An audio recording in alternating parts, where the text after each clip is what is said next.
என்கிட்ட ஏதோ சொல்ல வரேன்ற மாதிரி தோணுச்சு. ஏதாவது ஹெல்ப் பண்ணு ப்ளீஸ். வேற யார்கிட்ட கேட்கறதுன்னு தெரியல.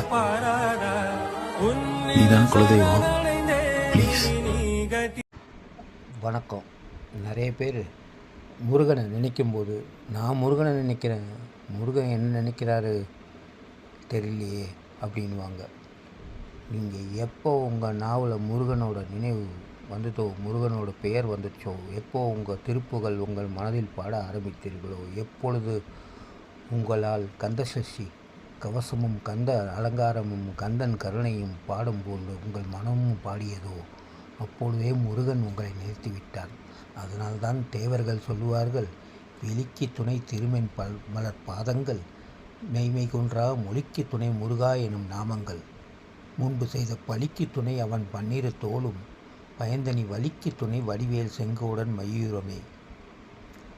முருகன் காலடிகள் தேவர்களின் இணை திருவடிகள், கண்ணு முகில்களுக்கு வாழ்க்கை வழிகாட்டியாக இருக்கின்றன.